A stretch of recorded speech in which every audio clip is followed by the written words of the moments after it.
Hello and welcome back to the Women's Football Show with myself, Pippa, Monique, and of course she's back again, Samantha Jade Miller.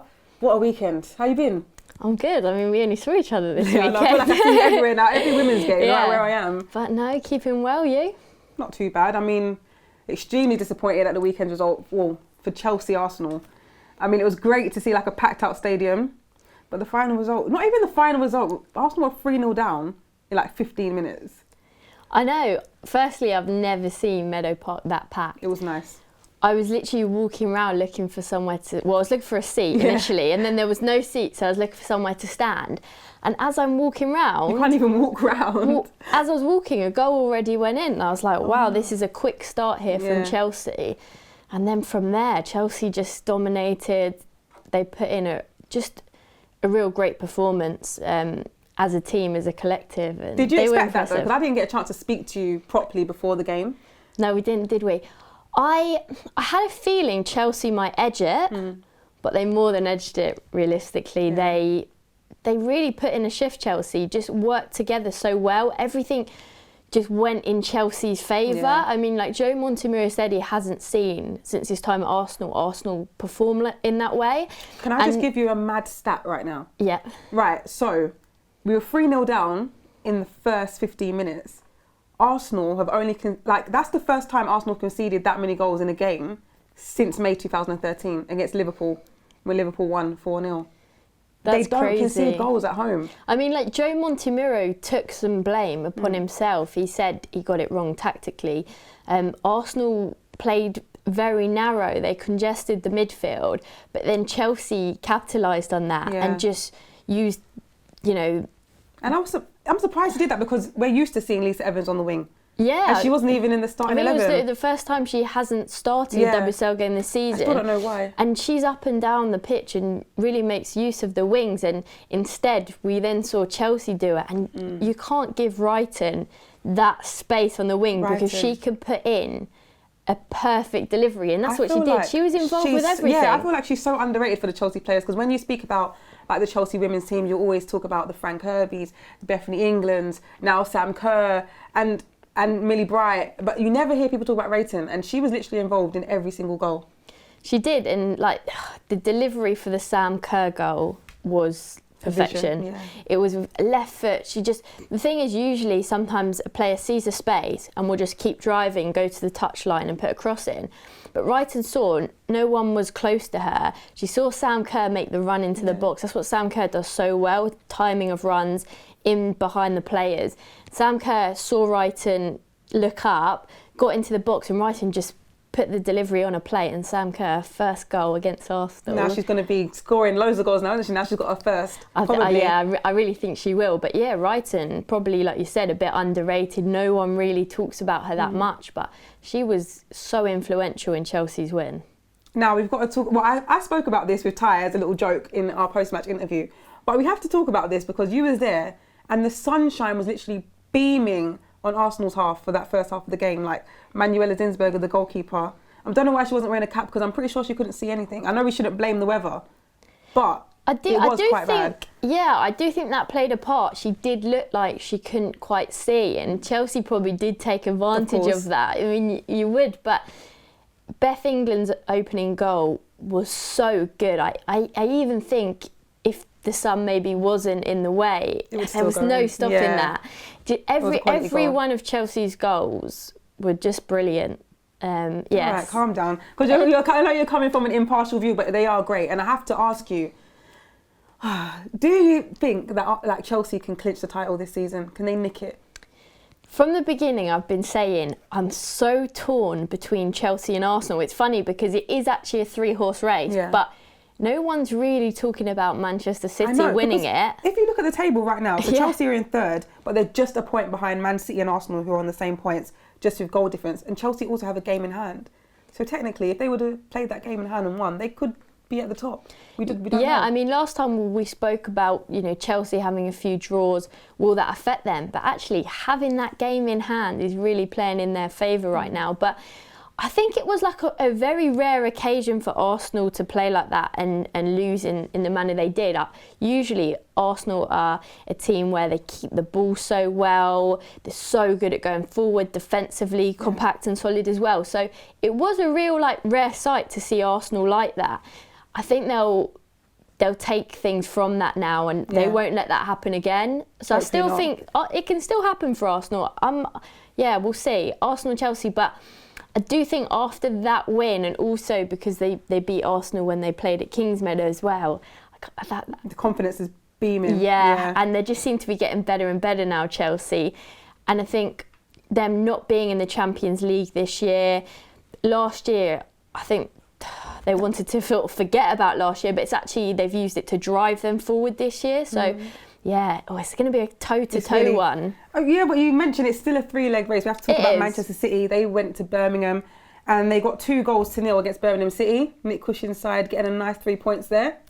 Yeah, I mean, Manchester City scored so early, and actually if you watch the game, Man City aren't as clinical as they have been. Yeah. Birmingham defensively made a couple of really good interceptions. I think there was one cleared off the line and Man City missed a few chances. But Man City are a team that just find ways to win. Yeah. And I think even Bremer, who's for me has been one of the most impressive players, she didn't actually get on the score sheet.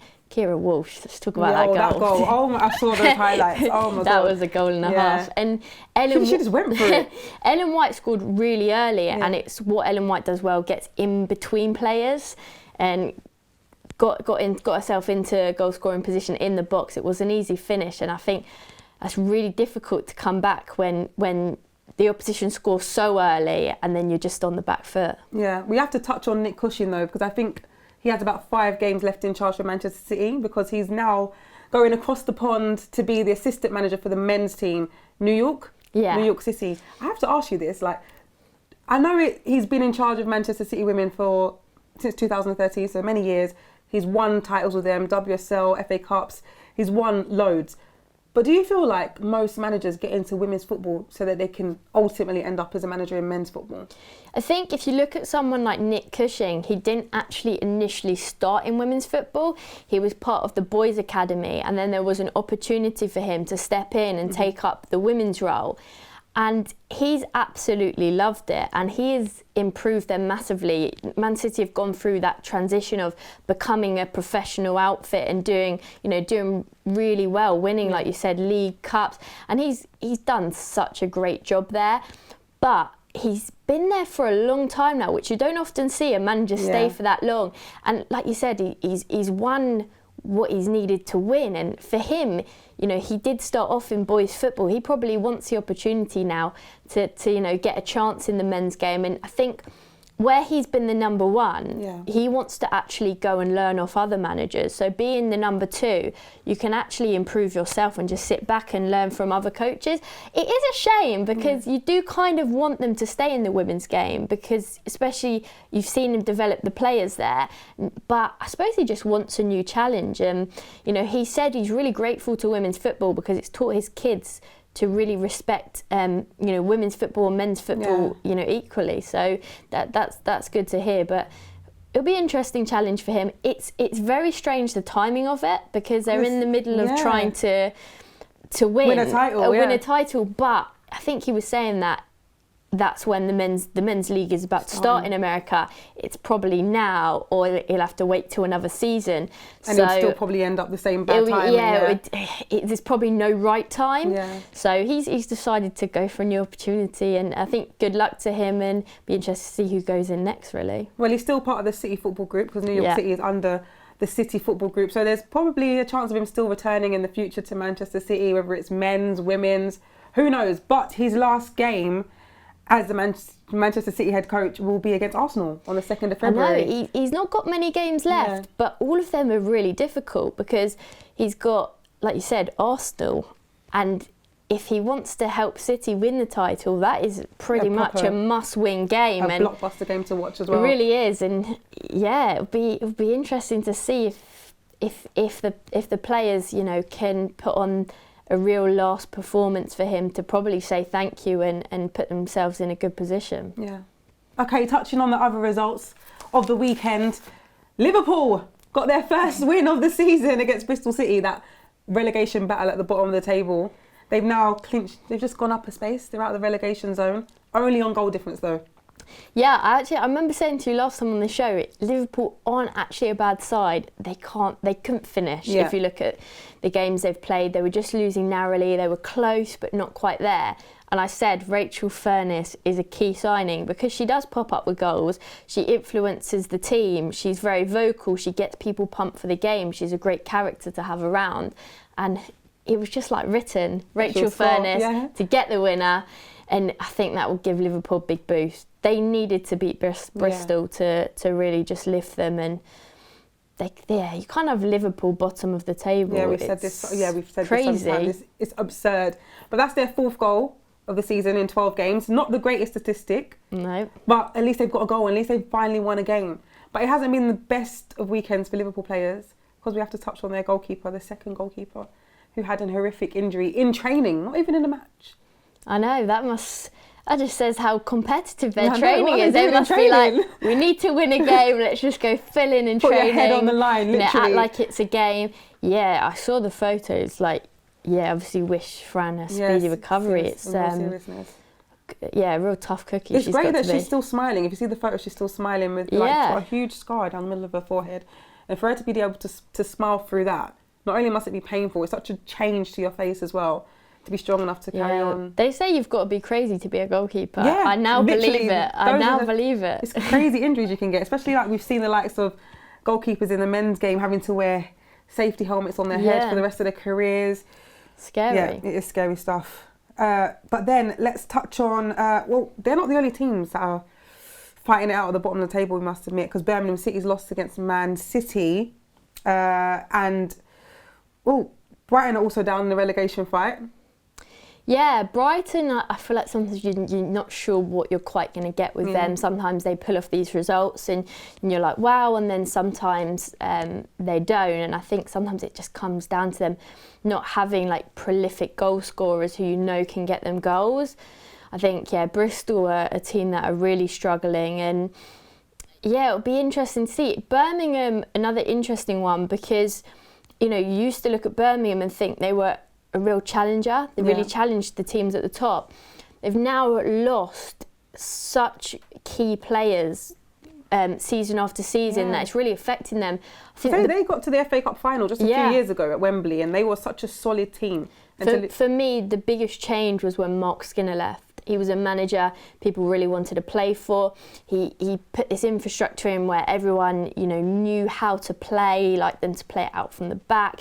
He had a certain philosophy that all the players bought into, and that he was, a real great character as well as a good manager, and really built the club, and also the managers before him as well, you have to say. But he helped carry on the momentum and building on that, and now he's at Orlando, and I think there was then a big shift at the club, and players leaving. They had Emma Follis leave, they had Ellen White, key players who would get them goals, and just think they've lost too many of those big players. Even like Aoife Mannion going to Manchester City, who was just solidified that defence for them. So now Birmingham City only sit 1 point above Liverpool and Bristol, so that's very tight at the bottom also. And then Brighton, they were leading at West Ham. Congratulations to West Ham though for coming back and winning the game 2-1. Alicia Lehmann on the score sheet there. Yeah, Alicia's a quality player. We saw that when she joined West Ham in the WSL. She always had that spark about her, real bright future ahead of her. She's so quick at going forward, and as soon as she sees that space, she can use her speed and really get in behind, and clinical finishes as well. And I think, she'll be delighted with that. But West Ham... And it was her birthday. Yeah, happy birthday. They've got something about them where they show this resilience at times, and they're like, oh, we want to get back in it, and then they have this real energy about them that pushes them, but then sometimes they switch off a bit, or I think Matt Beard said he might have got it wrong in the first half, and credit to the players for turning it around in the second half. But they have had some big turnarounds where they've shown their character to come back from things. But they're still building with adding players and chopping and changing. There's definitely improvement from last season. Yeah, I think it was about bringing in the right players, and they bought Jacinta Galibagliacci, who's been amazing, Australian, who's I had the really pleasure of watching exciting her talent. in the Conti Cup game recently, and she's we've got to look out for her on Sunday if she's starting. Yeah, well, these Australians are now coming into the league and we're getting a real quality of players. All right, so the next fixture of the weekend was the battle of the newly promoted Manchester United against Spurs.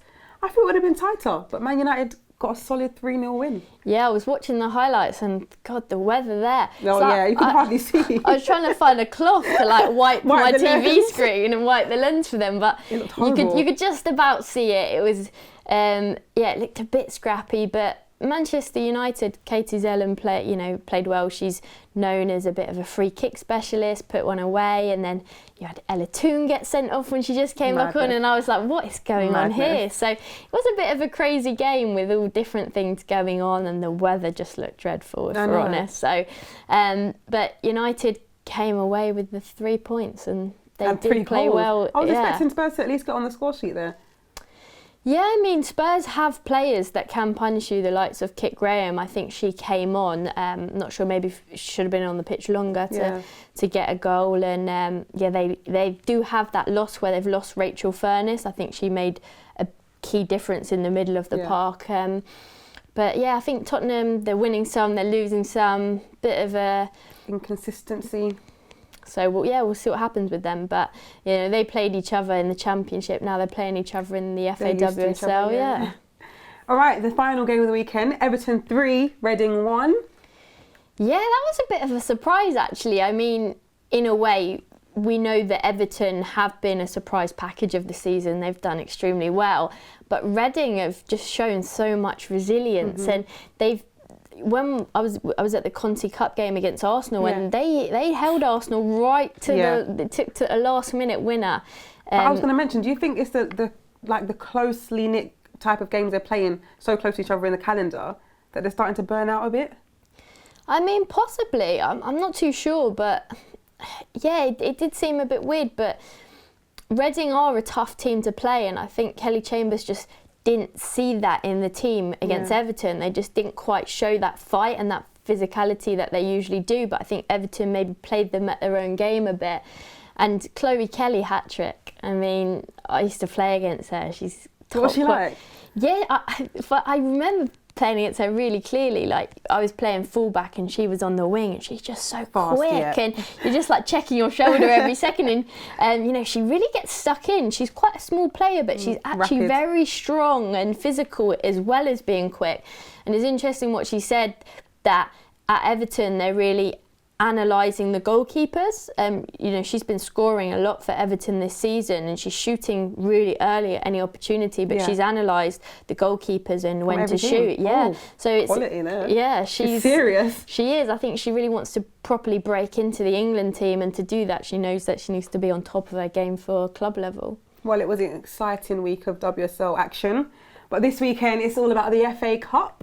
So on Saturday there's a big Manchester derby that'll be happening. I'm sure that's on BBC One. You can catch that.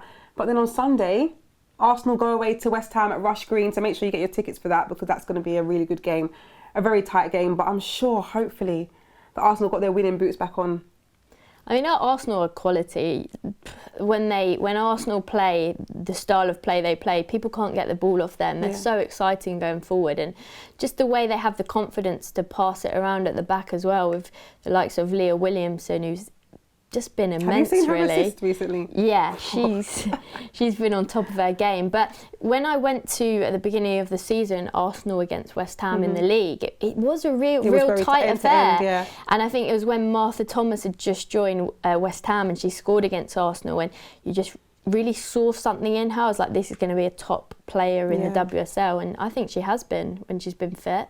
She can put goals in the back of the net, so I think I'm looking forward to that one. Yes, we want to get through to the next round, so hopefully we can get the win against West Ham. But in other news, before we end the show, Eni Aluko, this is surprising news, is now the sporting director of Aston Villa, which is right back at home because she's a Birmingham girl. I think it's a really good role for her, actually. I was listening to what she was saying. She was saying that when you've been in the game for a long time and you've had some of the best coaching and you've been at the likes of Chelsea, it can be frustrating if you have to step down a bit and you go to teams who probably don't have, what the likes of Chelsea have, and it can be difficult to adapt to that. And she just felt the time was right for her to take the next step in her career now. I think in terms of physically, she could have carried on. Well, she's had such a fruitful career. I mean, she was just at Juventus and she won the league there. So yeah, she's had a great career, but she just felt like it was time for her to take a next step. And I think she will be able to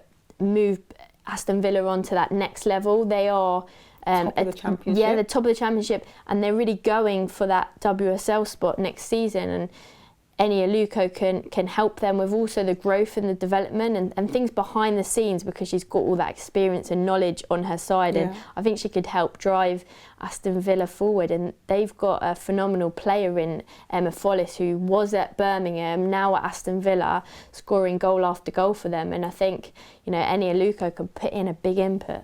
Well, all the best of luck to Eni Aluko. It'll be exciting to see them qualify for the WSL next season. But as I said, make sure you get your tickets for West Ham v Arsenal for the FA Cup fixture this weekend. We will be there, so hopefully we'll see you there. And thank you for watching, and thank you for joining, Samantha. Thank you, pleasure.